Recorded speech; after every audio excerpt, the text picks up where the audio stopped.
It's 9 o'clock. Good morning, I'm Darren McAlane. The federal government has rejected calls from the Queensland government to consider subsidising expensive PCR COVID tests.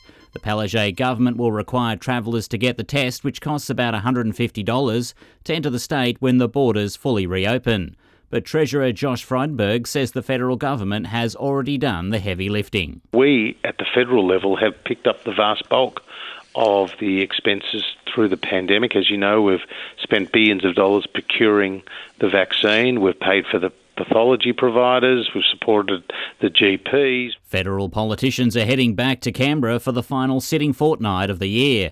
The Prime Minister is facing a mini revolt with at least 2 Liberal senators threatening to withhold their vote. Queensland Senator Gerard Rennick is demanding an end to vaccine mandates and compensation for those who have suffered adverse effects from the jab. Senator Rennick says he's prepared to take a stand on the issue. People want the Prime Minister to stand up to the Premiers. I think the Prime Minister did the right thing last March when he originally tried to work with the Premiers in dealing with COVID. But I think the Premiers have abused their power and the trust placed in them by the Prime Minister. And it's about time they respected the civil liberties of Australian citizens. Bus drivers in Sydney's inner west aren't charging passengers for trips as part of a fight over pay and conditions. Commuters are being assured buses are still running and they can get to work, but union members won't be turning on their Opal readers. Rail, Tram and Bus Union State Secretary David Babineau says they will take industrial action. The only real thing that we're asking for is for the end to an unequal workplace where you look to your left and the person next to you is earning less, is working more hours, are doing exactly the same job. Aboriginal elders and community members will be involved in the sentencing of eligible offenders under a new program to be trialled by the New South Wales government. The pilot program will get underway at Sydney Downing Centre District Court next year. Attorney General Mark Speakman says it reflects the legal system's commitment to driving down Indigenous incarceration rates. We've seen a roughly similar approach in the local court. We've got a system in some local courts of circle sentencing involving Aboriginal elders. And the statistical analysis shows that has reduced reoffending among Indigenous people. So we're hoping that we can extrapolate from that and see similar results in the district court. There's a push to guarantee 3 days a week of free early education for all children up to 5 years of age. The proposal is being put forward by the Centre for Policy Development. The plan will also include extra support for child health services and more paid parental leave.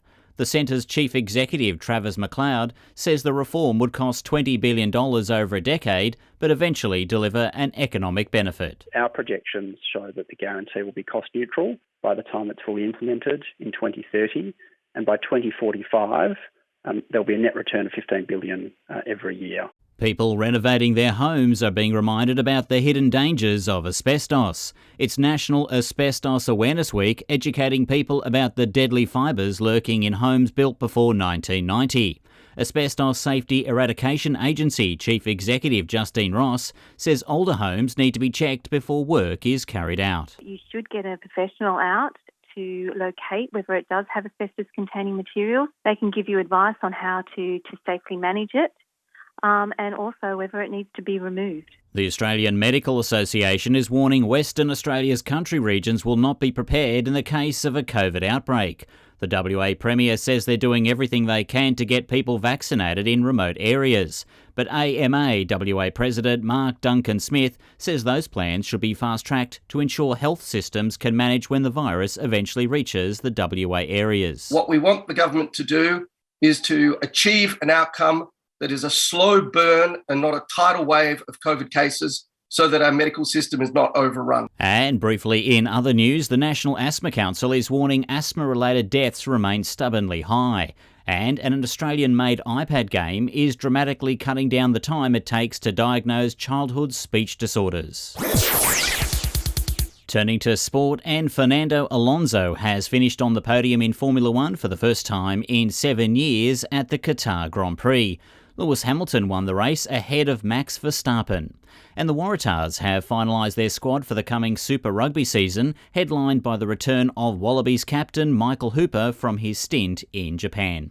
And Socceroos winger Martin Boyle scored a first-half hat-trick for the Hibernians against the Rangers to send his side into the Scottish League Cup final. In finance, the Australian share market is tipped to open down 45 points. One Australian dollar is buying 72.34 US cents, and the Dow Jones is down 64 points. The Nasdaq is up 38 points. Checking your Sydney weather, cloudy with scattered showers, southeasterly winds 20 to 30 kilometres per hour, heading for a top of 23 on the coast and 21 in the west. Further ahead, more showers tomorrow, rain at times Wednesday, a shower or two Thursday, showers Friday, showers for the weekend. Right now in the city, it's 17 degrees, humidity 82%, winds from the south-southeast at 24 kilometres an hour. It's currently 17 in Bankstown, 16 at Gosford and 16 degrees in Penrith. I'm Darren McAlane. There'll be more news at 9:30.